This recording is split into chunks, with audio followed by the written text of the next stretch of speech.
Hop. J'enlève juste mon virtual background. Voilà.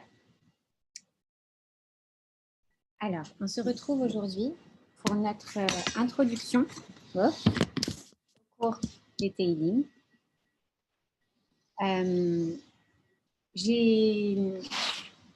En fait, d'abord, pour cette introduction, avant cette introduction, je voudrais dédier le cours pour la Refoua Shelema Bekarov. Je vais reprendre ma liste, excusez-moi.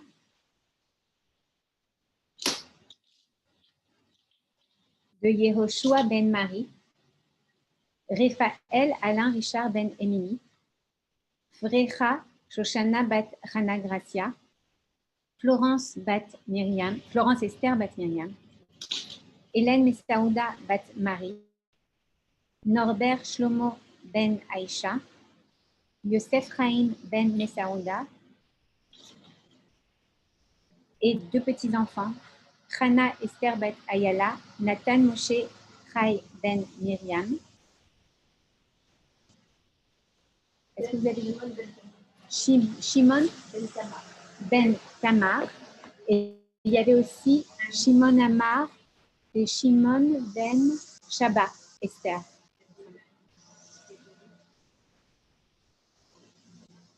Alors, il y a vraiment un Yetzer Hara incroyable, c'est qu'à chaque fois qu'on commence un cours, depuis hier, le jardinier d'à côté se met en route. C'est un truc de beau, c'est pile au moment où on commence.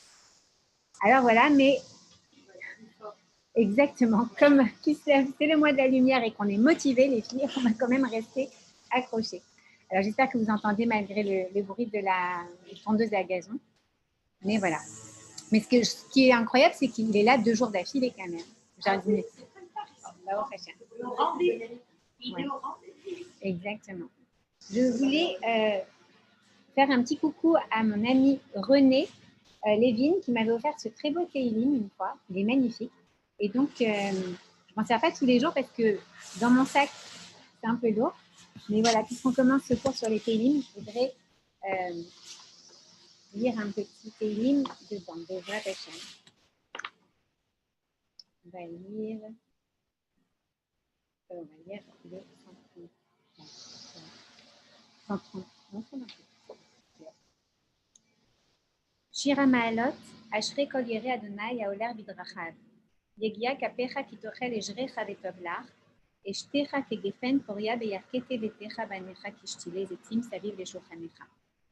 Inechichen Yivorar Kever Yirei Adonai.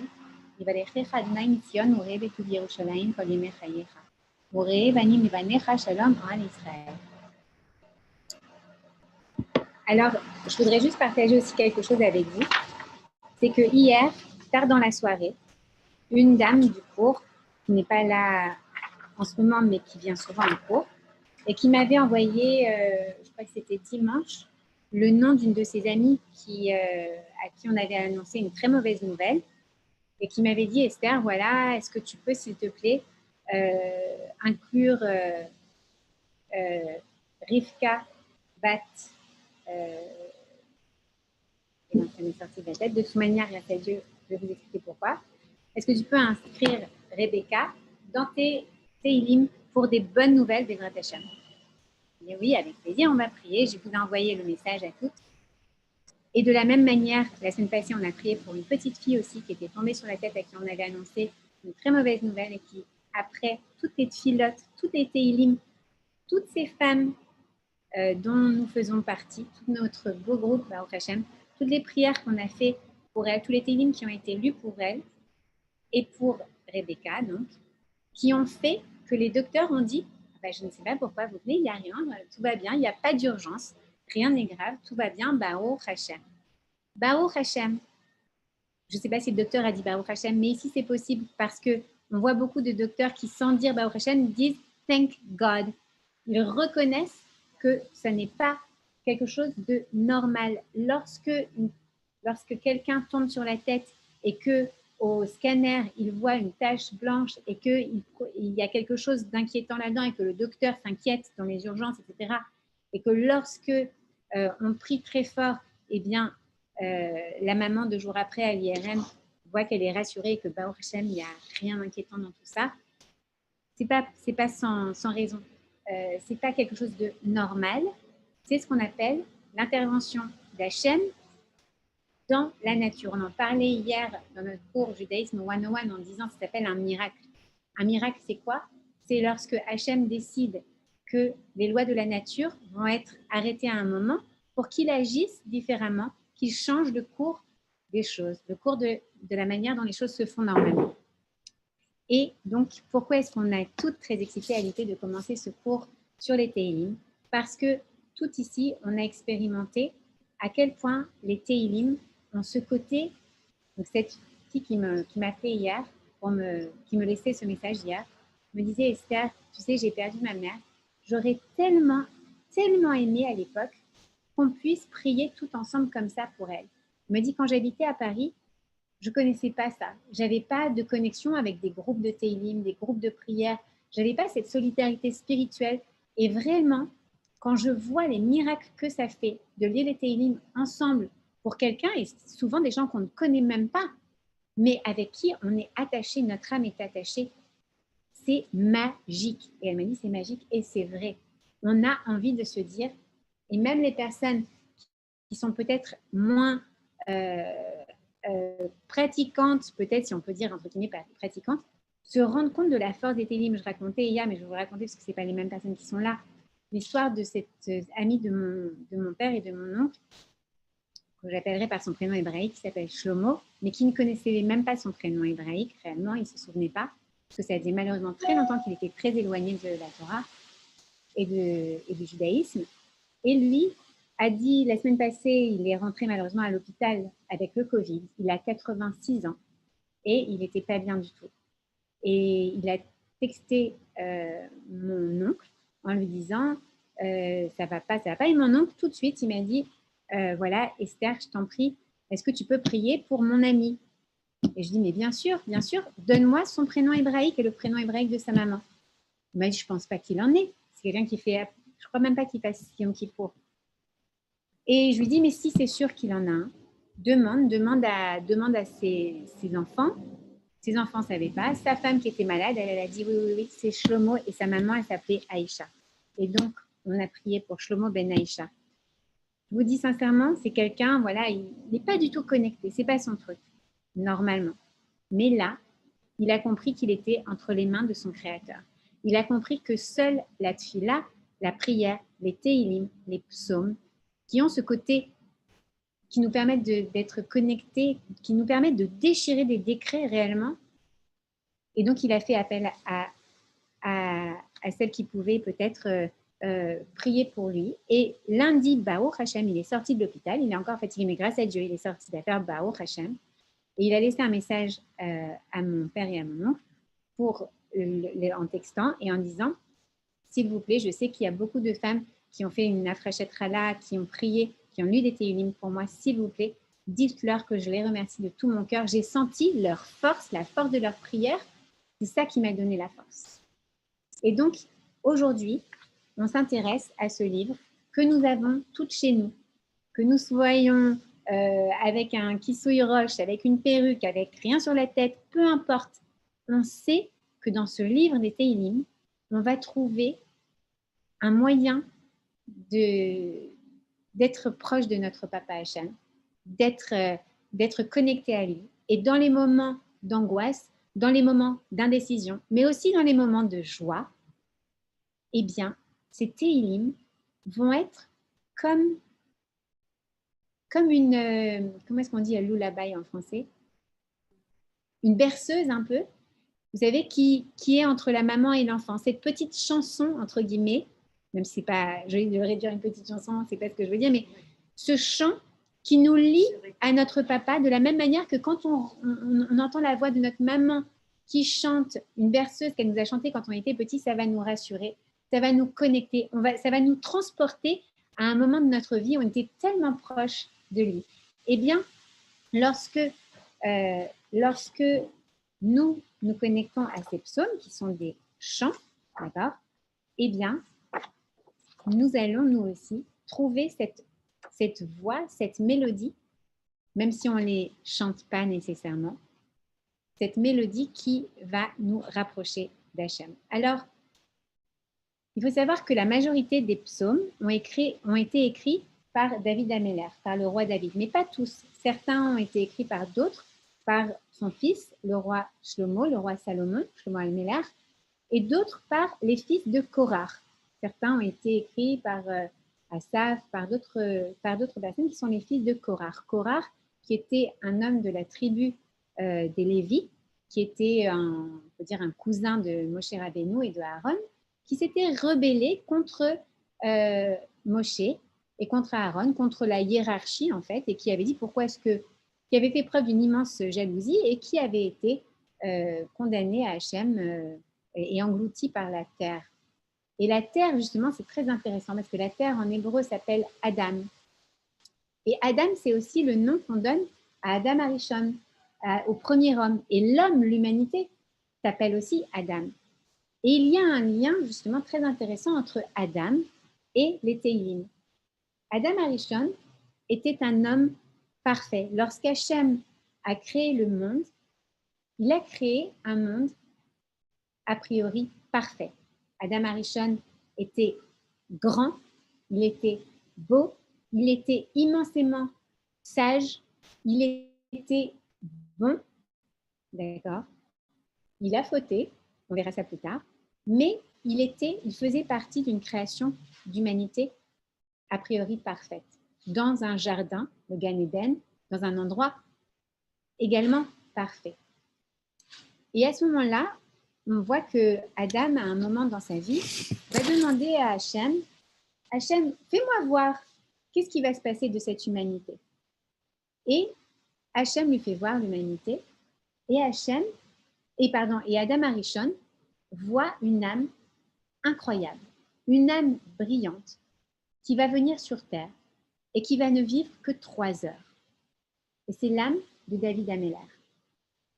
Et cette âme, il va dire, cette âme est trop importante, elle a une mission bien plus grande à faire, je suis prêt à lui donner 70 ans de ma vie et je les passe à Adam Arishon qui vivra 70 ans.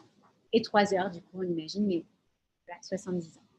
Il y a donc un lien entre Adam Arishon, qui est le premier homme, cette essence du reste de l'humanité, et David Améler. Et en un sens, David Améler va être celui qui va créer de nouveau une harmonie par sa vie, par ses chants, par sa harpe, puisque c'était un musicien et un berger également, mais qui jouait de la harpe, et qu'il va recréer cette harmonie originelle qui n'existait que dans le Gan Eden. Le fait qu'Adam Arishon lui ait transmis ses 70 ans, il bénéficie en fait d'une vie très particulière.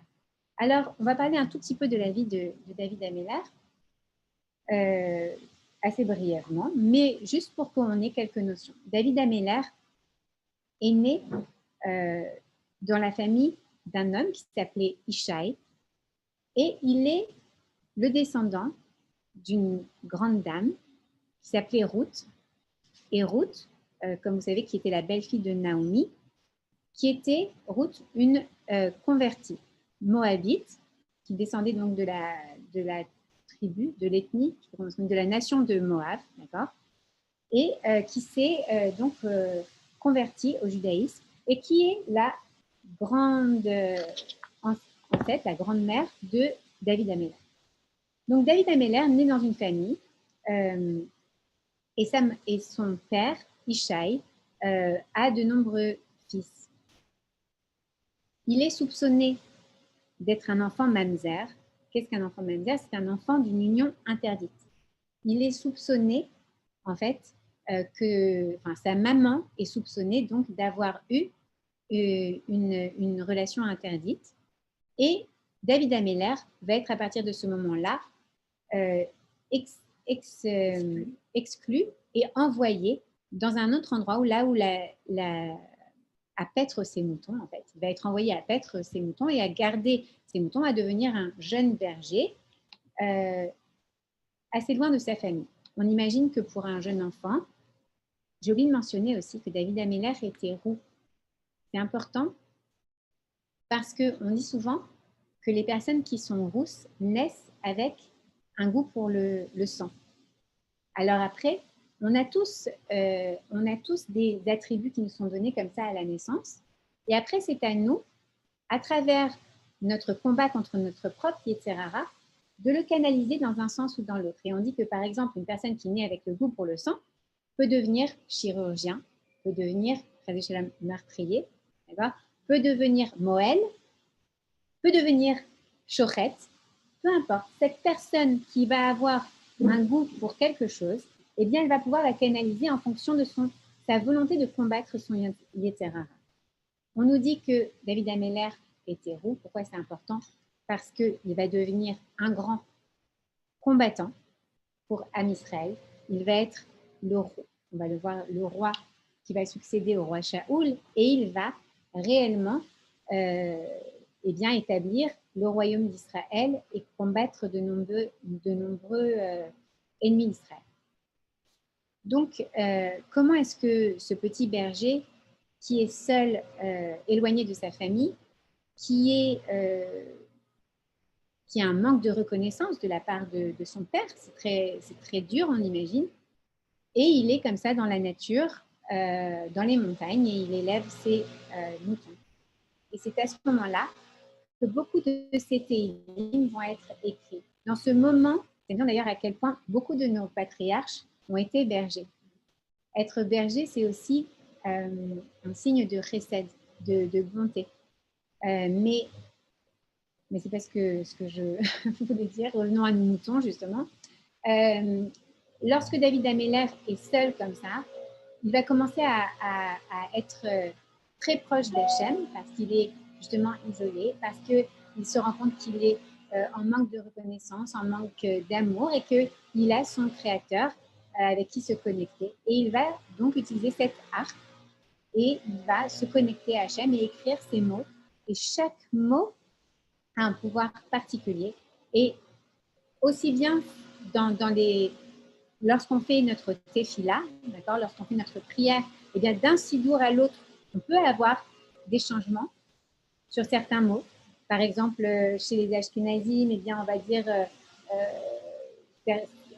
la Hamida avec certains mots, on va le retrouver différemment chez les Séparadim, et même parfois au sein du même Moussar, on va trouver quelques petits changements. Mais les Teilim, ils sont partout pareils, d'accord? Ils font partie d'ailleurs du Tanakh et ils sont partout dans le monde égaux, identiques. Il n'y a pas de différence, d'accord?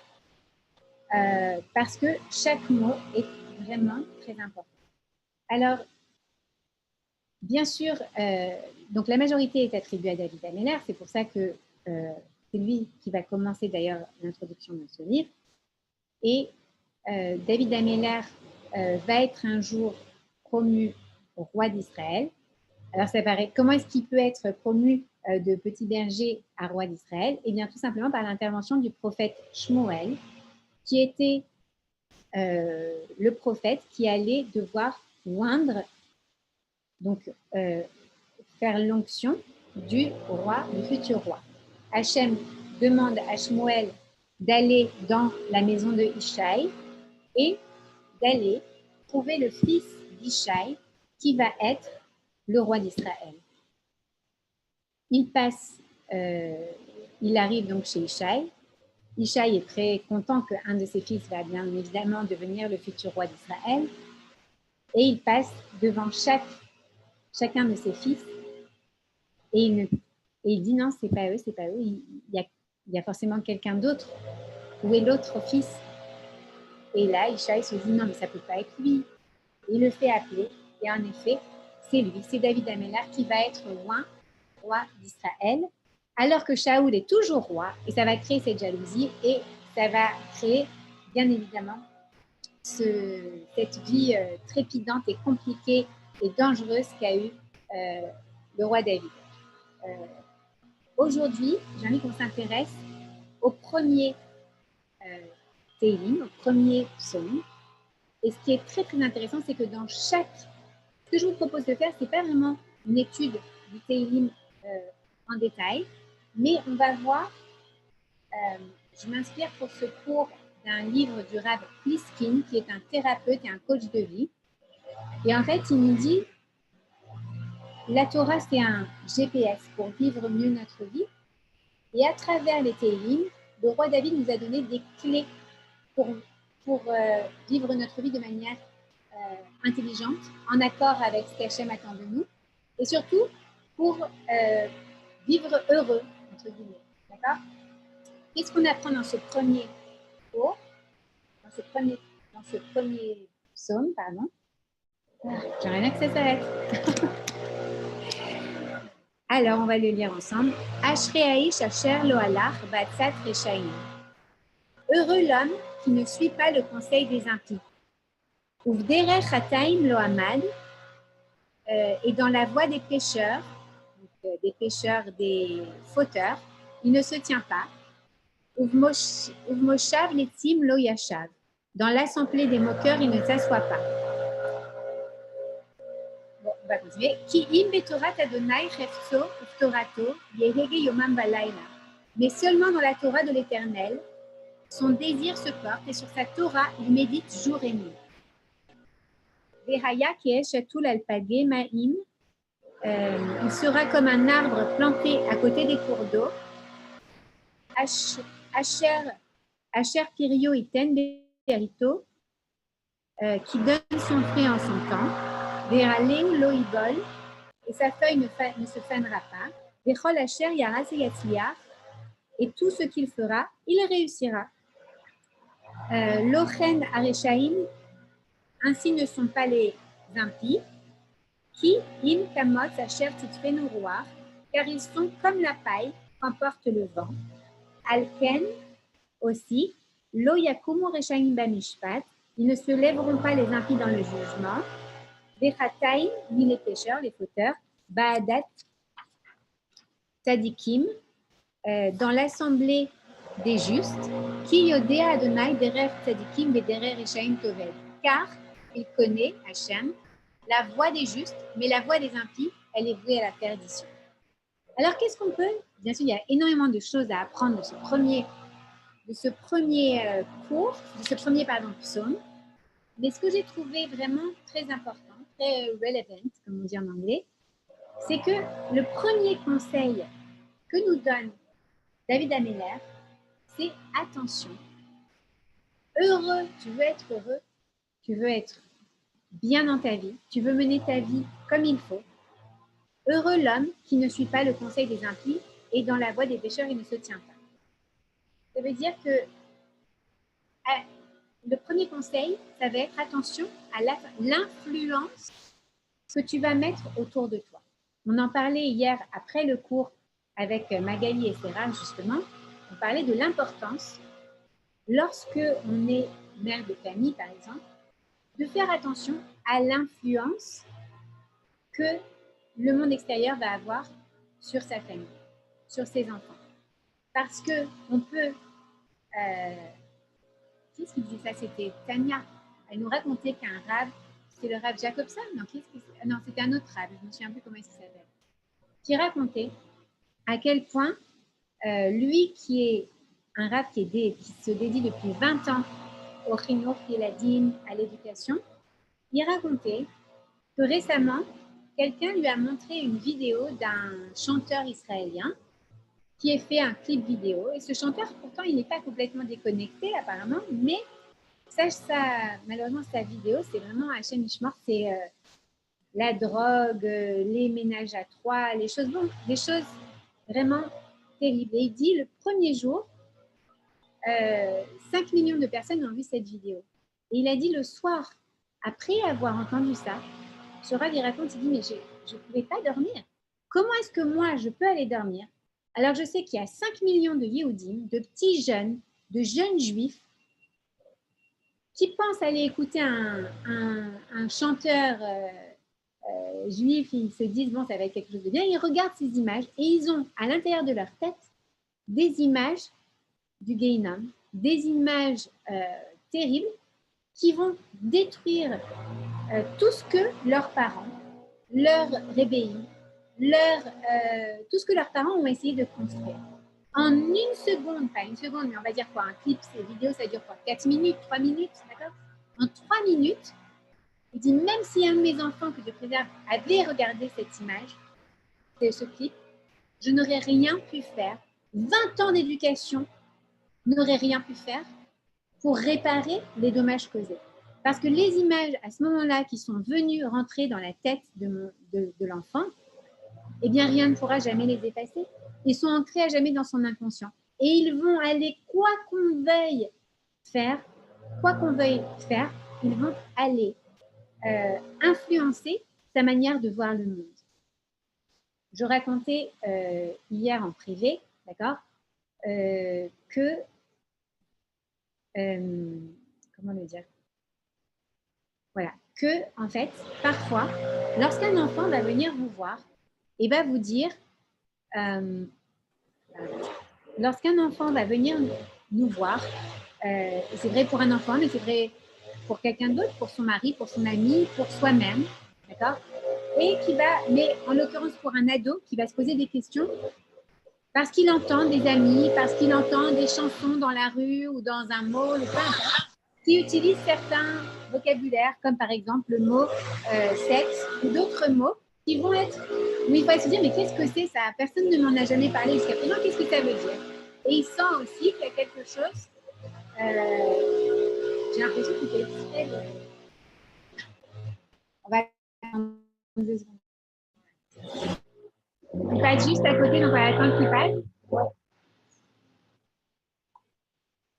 Je m'arrête, tu t'arrêtes? Merci. Je reprends, il va reprendre.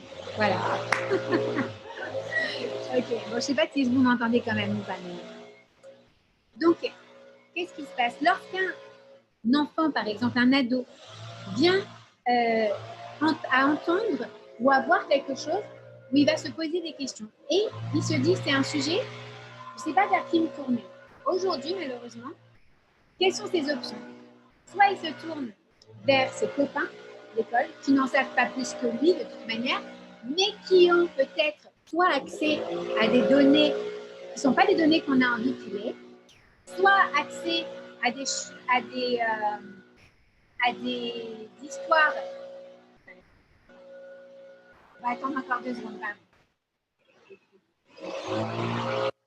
Mais c'est fou qu'il était là hier quand même. Ah, c'était de l'autre côté? Ah, sympa. Je pourrais répondre ça, je pourrais la semaine prochaine. C'est fou. Excusez-moi, juste 2 secondes. Ouais. Parce que moi, je m'entends pas. Je sais pas si vous m'entendez. Ok, alors, cet enfant qui va venir et qui, par exemple, a entendu le mot sexe, il se pose la question parce que là, 13, 14, 15 ans, peu importe, il se dit, mais finalement, qu'est-ce que c'est que ce mot? Aujourd'hui, il a plusieurs choses. Soit il va avoir ses amis qui n'en savent pas plus et qui vont sûrement lui dire des bêtises, des choses qui vont rester. Soit il va avoir ses parents, et parfois les parents sont un peu mal à l'aise et disent tu sais, je vais te raconter l'histoire du jardinier qui vient planter une graine, etc.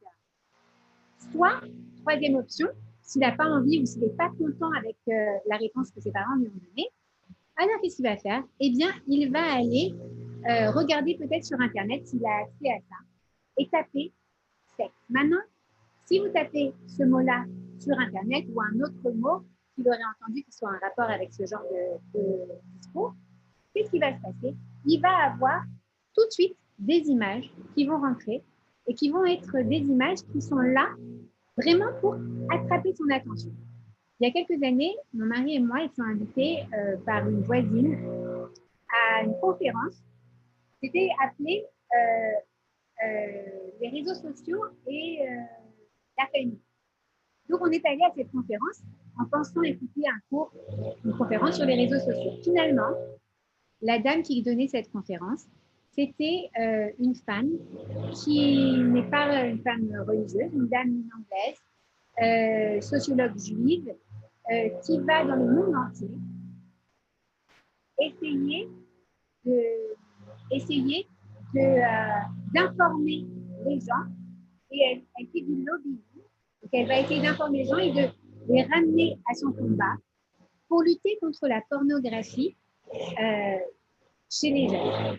C'est un problème très grave, je n'étais pas du tout au courant. Qu'en fait, l'industrie pornographique utilise beaucoup de moyens aujourd'hui à travers Internet pour attraper les jeunes très, très, très tôt. C'est-à-dire que même vers 9-10 ans, ils arrivent à voir que les jeunes enfants, c'est à 9-10 ans, c'est même pas un ado, quoi, qui tapent certains messages, eh bien, ils vont aller leur envoyer des vidéos. Ces vidéos, en 2, 3, 4 secondes, elles vont envoyer un message qui va provoquer une réaction chez celui qui la reçoit. Cette dame donc, nous explique que cette réaction, elle a été étudiée et c'est une réaction qui provoque à la fois le dégoût et l'excitation. Chez un jeune homme, par exemple, eh bien, un jeune homme un peu plus grand qui est en âge d'avoir une érection, alors il va peut-être avoir à la fois ça et en même temps, il va éprouver donc à la fois du dégoût parce qu'il voit que l'image qui est face à lui n'est pas quelque chose de propre, n'est pas quelque chose de beau. Et en plus, ce qu'elle décrivait, c'était carrément des choses très, très horribles, des choses où était alliée la violence et la pornographie. Donc, c'était vraiment à chaque chose, c'était terrible. Et elle disait, voilà, ça par exemple, eh bien, ils font en sorte que ça arrive dans les yeux des enfants.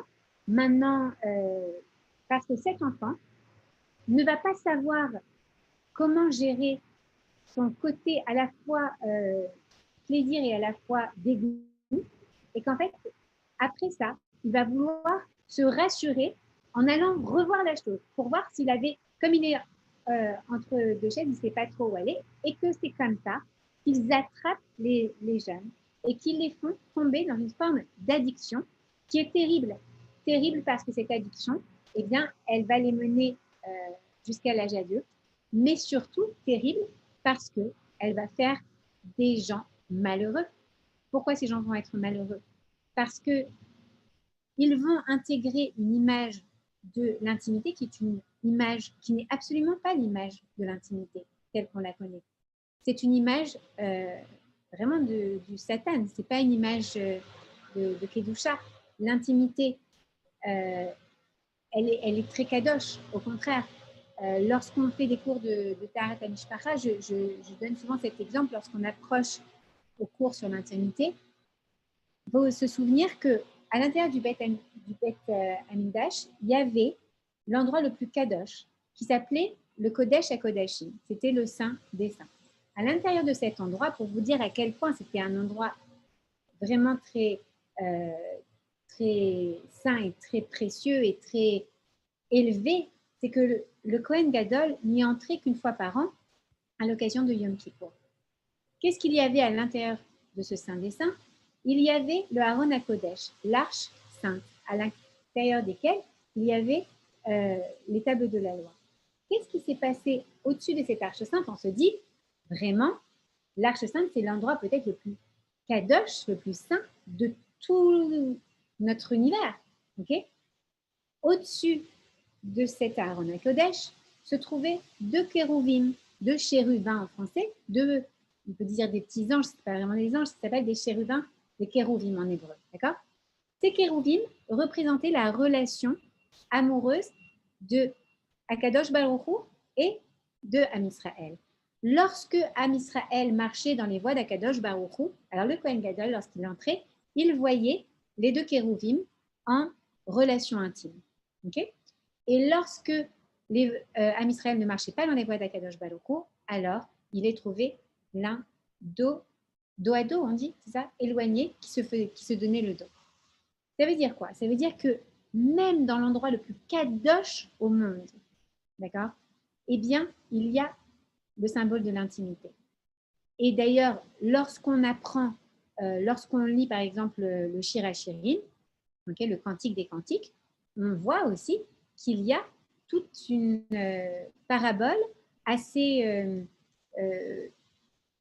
comment dire, amoureuse, descriptive de l'amour entre Hachem et son peuple. D'accord? Pourquoi? C'est pour nous faire comprendre que l'intimité entre une épouse et son mari, entre une femme et son mari, c'est quelque chose de très kadosh, c'est quelque chose de très beau et c'est quelque chose qui est désiré par Hachem. Il ne faut pas du tout aller avec toute cette culture, je ne sais pas pourquoi on dit judéo-chrétienne, c'est absolument pas judéo, en tout cas, cette culture occidentale chrétienne qui culpabilise l'acte amoureux en disant « Ah, c'est la faute originelle ». Dans la Torah, c'est absolument pas considéré comme la faute originelle, puisque ils se sont mariés et ils se sont connus, Adam et Chava, avant que Chava amène l'arbre de la connaissance du bien et du mal, le fruit de l'Etzadat, à Adam Arishon. Donc il ne s'agit absolument pas, c'est une mauvaise traduction. En italien, on dit traduttore, traditore. Celui qui traduit, il trahit. Et c'est vrai. Okay, c'est mal traduit. Et donc, malheureusement, ça a coûté beaucoup de problèmes, ça a causé beaucoup de problèmes aux femmes, puisque de nombreuses générations de femmes ont été considérées comme des tentatrices, des pécheresses, uniquement à cause de cette mauvaise traduction. Donc, malheureusement, c'est bien fait. En tout cas, pour le judaïsme, l'intimité entre un homme et sa femme, c'est quelque chose d'extraordinaire, c'est quelque chose de kadosh. Je me suis un peu éloignée de mon sujet, mais c'est pour mieux y revenir. Donc, lorsque on parle avec ces enfants, qu'ils ont une question à nous poser, qu'ils se posent des questions qui sont des questions normales dans le monde dans lequel on vit. On n'est pas à Meachearim, on n'est pas à Monsey ou à Lakewood, on est à Miami, on est à Paris, pour celles qui écouteront ce cours qui sont à Paris. On est dans un milieu occidental, dans cette culture occidentale, les enfants ont accès à des mots qui ne font pas de sens pour eux. Et plutôt que d'aller poser cette question à des gens qui ne vont pas leur donner des bonnes réponses, que ce soit Internet ou que ce soit leurs copains, d'accord, eh bien, il vaut mieux qu'ils se sentent tout à fait à l'aise de venir les poser à leurs parents. Parce que leurs parents peuvent leur donner, ou à leurs raves, qui peuvent aller leur donner une réponse confortable, une réponse en accord avec la Torah sur ce que c'est, et que du coup, ces personnes, ces enfants, se construisent une image kadosh, une image pure et surtout une image vraie de ce qu'est, voilà, de ce qu'est l'union entre un mari et une femme. Parce que c'est la plus belle chose. Et c'est la plus belle chose. Et surtout, un enfant qui n'a pas ces réponses et qui va aller trouver des réponses autre part et qui va se construire une image erronée, ça va causer des problèmes pour sa famille plus tard. Parce que je vois, ça fait maintenant 4 ans que je travaille avec des femmes dans l'éducation autour de la Taharat Mishpacha, la pureté familiale, et que je vois beaucoup de femmes qui viennent vers moi en me disant « Oui, c'est très compliqué parce que mon mari, lui, il ne peut pas toujours attendre que j'aille au mikvé, c'est trop dur pour lui, tu comprends ?» Je comprends surtout que c'est des personnes qui ont eu accès à des images ou à des schémas de la femme qui ne sont pas les schémas juifs, et c'est dommage.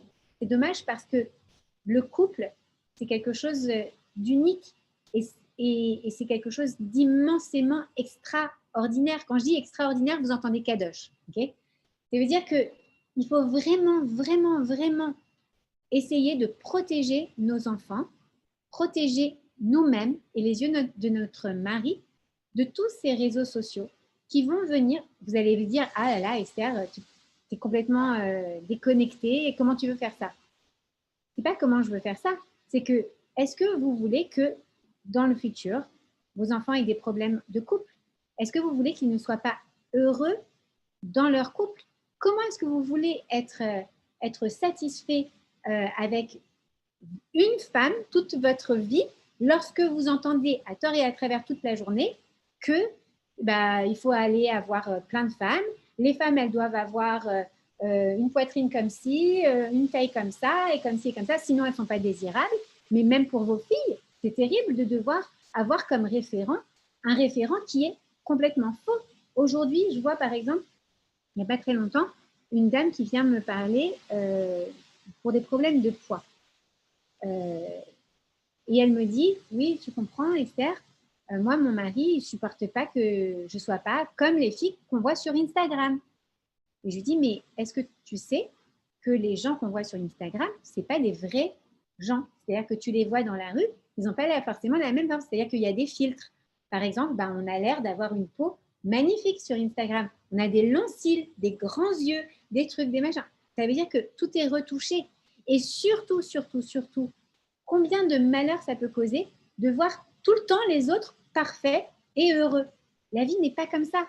Personne n'est parfait et heureux. Et ce qui est très drôle, c'est que cette personne me montre son Instagram et que sur son Instagram, elle me montre des photos d'elle heureuse avec son mari qui avait l'air d'être en parfait shalom bayit, qui avait l'air d'être parfaitement tout était au bon endroit, comme il fallait, etc.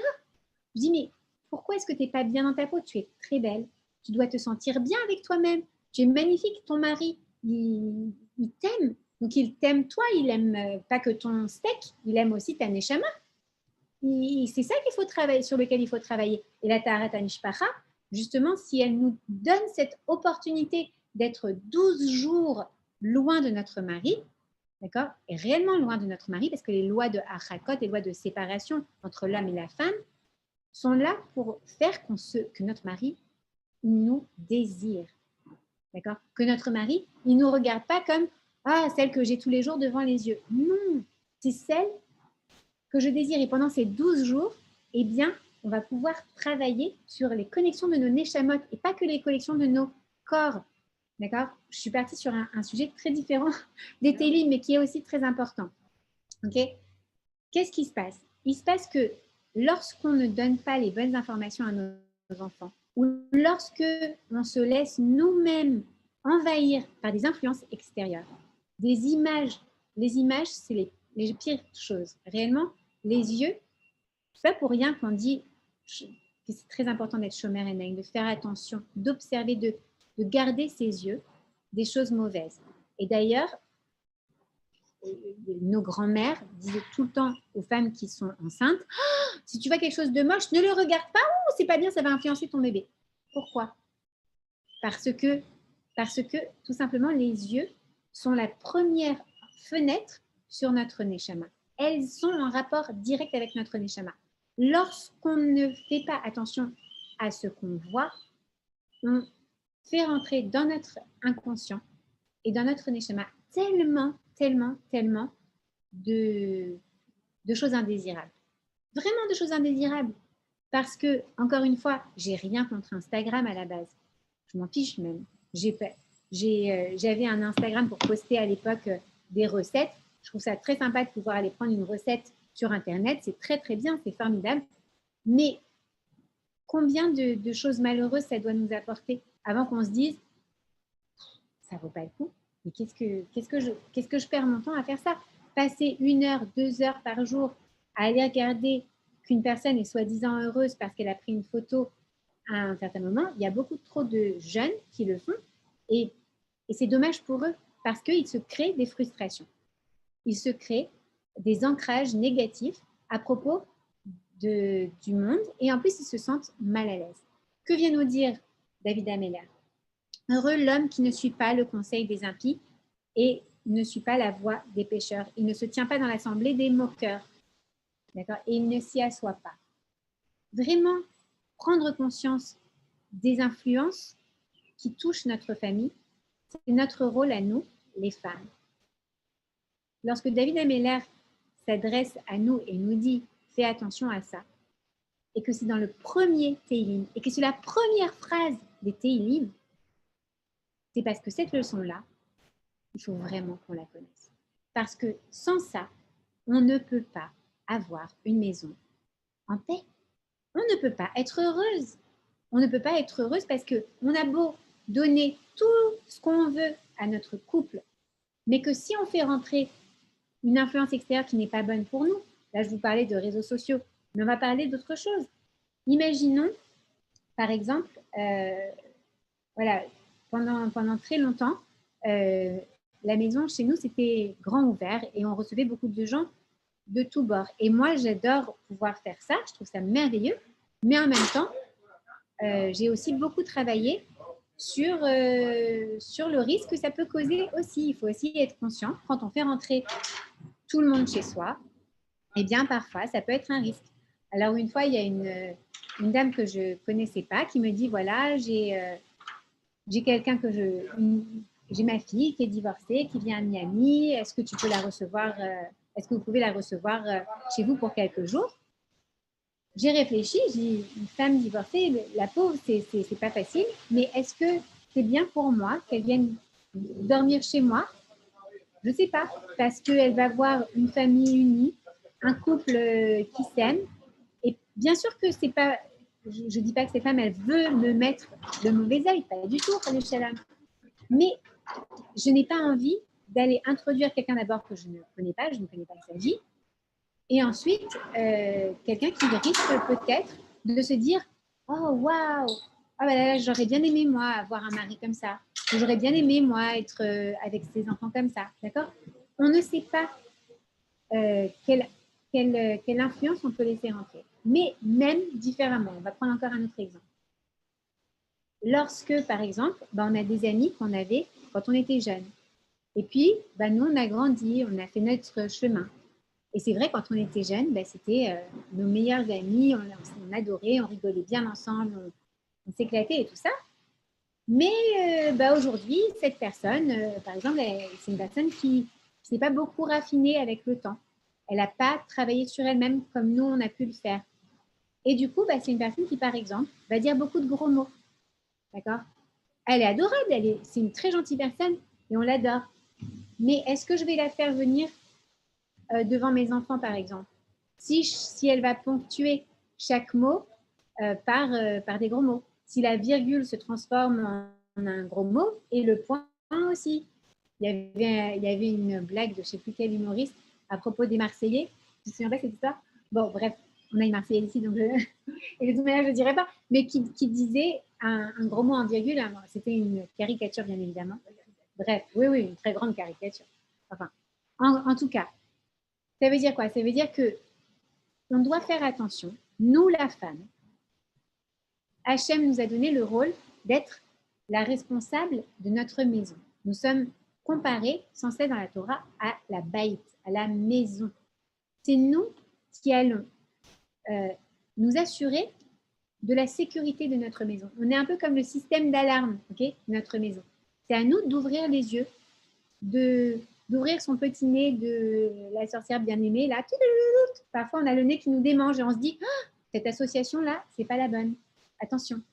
Notre mari vient et nous dit tu sais pas quoi, j'ai rencontré ce type extra incroyable pour le business, tu vas voir, ça va m'ouvrir une nouvelle porte. Il amène ce type à dîner et vous sentez un truc. Hachem nous a donné la bina. Ça s'appelle le discernement, plus ou moins en français. C'est ce sixième sens. Pourquoi lui, il ne le voit pas et nous, on le voit? Parce que c'est notre rôle à nous de faire attention à l'influence que l'extérieur peut avoir sur notre intérieur. D'accord? Et d'ailleurs, pour celles qui souhaitent étudier la Tarat Mishpara, j'ai tout un cours là-dessus, sur l'extérieur et l'influence sur l'intérieur. C'est quelque chose qui est très important de comprendre, que nous, les femmes, on nous a donné certains outils de contrôle, d'accord? C'est comme si on était dans un bateau avec notre mari, et il y a deux capitaines, entre guillemets, avec des outils de contrôle très différents. Le mari, il va avoir certains outils de contrôle, comme le cap, je sais pas, la boussole, le truc comme ça. Et nous, on a le radar. Alors là, on peut les détecter à 50 mètres à la ronde, d'accord? Il y a une fois, il y a quelques semaines, une dame qui m'appelle et qui me dit, voilà, et ça, qu'est-ce que tu crois que je fais? Il y a une dame dans notre entourage, elle est une amie de la famille, mais j'aime pas la manière dont elle regarde mon mari, dont elle parle à mon mari, Et donc, je lui dis, mais est-ce que parfois, on se monte un peu la tête. Mais là, elle me raconte qu'il y a vraiment des choses importantes. Je dis, alors, tu dois tout simplement mettre un garde-fou, une barrière. Tu prends la tangente, ok, et tu sors de ce chemin-là. Parce que si toi, tu sens et que c'est pas imaginé, d'accord, parfois, il y a une autre dame qui m'avait dit, ah, moi, c'est ma belle-mère. Alors là, ma belle-mère, elle influence très mal mon mari. Là, non, ok, c'est sa mère. Peut-être qu'il y a des belles-mères un peu folles, je ne dis pas, mais il y a aussi des belles-filles un peu folles, ça existe dans les deux cas. Et dans les deux cas, c'est des relations qui ont besoin d'être travaillées avec le temps, avec de l'amour, avec des efforts. La relation belle-mère-belle-fille, et je peux vous le dire, d'accord, eh ben, c'est quelque chose qui est extraordinaire sur le long terme et qu'il faut travailler et assouplir. Tout simplement parce que, très bizarrement, lorsqu'on entend, par exemple, une de nos copines venir manger à Shabbat et dire « Oh là là, la chouchouka, cette semaine, elle n'a pas le même goût que d'habitude. T'as mis assez de sel ?» On va dire « Ah, tu sais quoi, non, peut-être j'ai pas mis assez de sel. » Mais si c'est la belle-mère qui vient et qui dit « Ah, tu sais quoi, la chouchouka, cette semaine, elle n'a pas le même goût que d'habitude. T'as mis assez de sel ?» Là, on va dire « Ah non, mais quel culot. Non, mais tu te rends compte qu'elle a critiqué ma chouchouka? Ah bah oui, machin. » Pourquoi? Parce que nous, on interprète que elle nous veut du mal. Alors qu'en réalité, c'est exactement la même réflexion, dit sur le même ton, par une copine, par sa belle-mère. Il faut aussi ouvrir les yeux et arrêter de enlever les bonnes influences aussi. Cette femme qui a éduqué nos maris, d'accord, notre mari ne serait jamais le même s'il n'y avait pas eu belle-maman. D'accord? Et c'est pas parce que j'ai deux belles-mamans face à moi que je dis ça. Et c'est pas parce que je suis une future belle-maman que je dis ça. Mais je me dis juste que non, la bonne influence, il faut aller vers la bonne influence et enlever les mauvaises influences. Essayez de voir aussi dans quel voisinage on va s'installer. Si on emménage quelque part, essayez de se dire, OK, est-ce qu'il y a des gens qui ont les mêmes valeurs que celles qui sont dans ma maison, autour de moi? Est-ce que mes enfants fréquentent des gens qui ont les mêmes valeurs qu'on a à la maison? Beaucoup d'entre vous ont leurs enfants parfois dans des écoles publiques. OK? Alors, et elles me disent, ce qui est le plus important, c'est d'avoir la Torah à la maison, les valeurs à la maison. Alors, OK, si on part de ce principe, alors il faut connaître les amis de vos enfants. Faites venir les amis de vos enfants à la maison. Restez à côté d'eux, écoutez-les. Sachez qui dit quoi, qui a quelle influence sur qui. D'accord? Il faut connaître les amis de ses enfants, c'est quelque chose d'important. Allez même au bureau de votre mari quand vous pouvez pour rencontrer l'ambiance dans laquelle il est. D'accord? Organisez des dîners avec les gens du bureau. Sachez quelle est l'influence qui est autour de votre clan, de votre famille, parce que c'est vous qui avez le nez pour détecter ce radar pour savoir qui est de bonne influence, qui n'est pas de bonne influence. Et il est de notre obligation, de notre devoir à nous de redresser la barre dans un sens et dans l'autre et d'aller vers les bonnes influences. Je sais par exemple que, eh bien, je sais pas, j'ai quelqu'un dans mon entourage qui est de très bonne influence, ses enfants sont de très bonne influence pour mes enfants, je vais l'avoir davantage. Je vais faire en sorte que mes enfants deviennent proches de ces enfants. Parce que les bonnes influences, eh bien, elles ont le même impact que les mauvaises influences dans le sens inverse. D'accord? C'est-à-dire qu'une bonne influence, elle va vous aider à diriger votre famille dans la direction que vous voulez lui donner. Donc, il ne faut surtout pas hésiter. Et aussi demander l'avis de son rave, de sa rabbinite, de personnes de bienveillance, d'accord? Sur certains sujets, parfois, on n'a pas assez de recul pour savoir. Et ben, on va demander l'avis de notre rave. Le rave, il a la sagesse de la Torah pour nous aider à naviguer. D'accord? Il ne faut pas oublier ça. Donc, ce que nous dit David Ameller dans ce premier cours, ce premier Teilim, c'est attention, toutes celles et tous ceux qui vont ouvrir ce livre des Teilim, si j'ai une chose à vous transmettre, avant tout, vous allez vouloir vous construire, vous allez vouloir construire votre famille, vous allez vouloir construire votre école, peu importe ce que vous voulez construire. Attention, gardez les yeux ouverts sur l'influence de l'extérieur sur l'intérieur. Parce que, comme nous le disait ce Rav qui racontait l'histoire, ce Rav spécialisé dans le Chinour Yeladim, dans l'éducation, et qui racontait que lui, avec ses 20 ans d'expérience, si jamais que Durna, son fils, avait vu cette image, il n'aurait pas pu rattraper le coup. Alors, nous, comment est-ce qu'on pourrait faire? On n'a pas 20 ans d'expérience d'éducation pour réellement rattraper le coup. Comment est-ce qu'on veut faire si on veut que les valeurs de la maison, eh bien, elles restent les valeurs de nos enfants et que ces valeurs de Torah qu'on a à la maison, eh bien, les enfants les emmènent avec eux dans leur famille et qu'ils construisent une Beit Yehudi, une maison juive. Alors, Noémie, je vais te donner à manger. pardon, il faut aussi faire attention à l'extérieur. Ne pas laisser l'extérieur venir contaminer, voilà, puisqu'on parle de contamination en ce moment. Et bien voilà, c'est la leçon du masque. Regardez, de la même manière qu'on met un masque, eh bien, on doit aussi mettre un masque sur les influences de notre maison. Voilà. Est-ce que vous avez des questions, les filles? Et beaucoup prier, exactement. Faire des téilim et encore une fois, allumer les bougies, penser à vos enfants, mettre la main sur la mezouza et prier parce que c'est un très bon endroit pour prier pour la bonne influence pour vos enfants, que Hachem les protège, leur permettre de grandir dans la Torah, les mitzvot, Admir Esrim, qui vous donne toujours beaucoup de satisfaction et que même Bezrat Hachem, il nous aide à travers nos enfants, qu'on ait les héros, nous, de grandir aussi. Voilà. Ouais. Vous voulez des questions Non, mais c'était top en tout cas, pour moi. Bah écoute, pour moi aussi. T'es très belle, je vais te dire, bien. Ah, merci. Je me suis coiffée. Tu vois comme quoi ça change tout en vrai. Mais j'attends, mais c'est surtout que je t'ai pas vue depuis longtemps. Ouais, ça fait vraiment longtemps. La prochaine fois, si Dieu veut, la semaine prochaine, je viendrai physiquement avec mon fils. Hein? Ouais, c'était top. J'ai adoré. Salut Esther. Ça va? Non, les bouchons. Non, là, il y a 2 bouchons. Avec plaisir, ça fait 2 jours d'affilée que je te vois, ma Déborah. Bah oui, tu vois, avec les Zooms, en fait, c'est pratique parce que je peux me connecter et travailler en même temps. Donc, donc en fait, je peux les suivre. Donc, en fait, c'est très bien. Moi, j'ai une question sur les Teilim. Oui. Quand on fait un Teilim, n'importe lequel, il faut toujours lire la prière avant les Teilim et après les Teilim, le Yehi Ratzon, etc. Ou tu peux juste faire des Teilim Alors, sans lire le avant et après. tu peux juste lire le Teilim, mais c'est bien de faire le Yehi Ratzon. Le Yehi Ratzon qui fait 3 pages, quoi. Oui, ça dépend combien tu lis, mais si tu ne fais pas que pour un Teilim, mais tu peux lire un livre, tu peux lire un Teilim sans, il faut au moins 3, tu dis?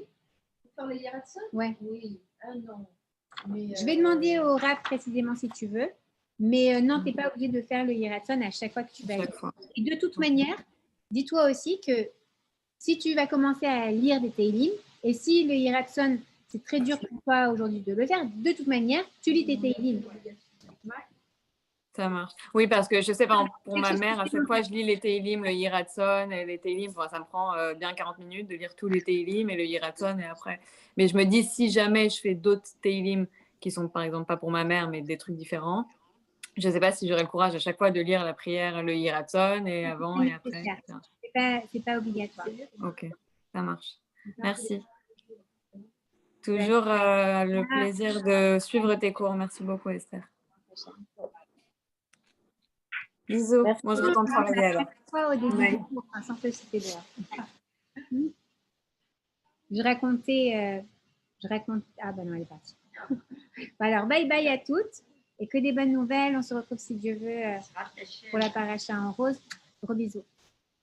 Magnifique.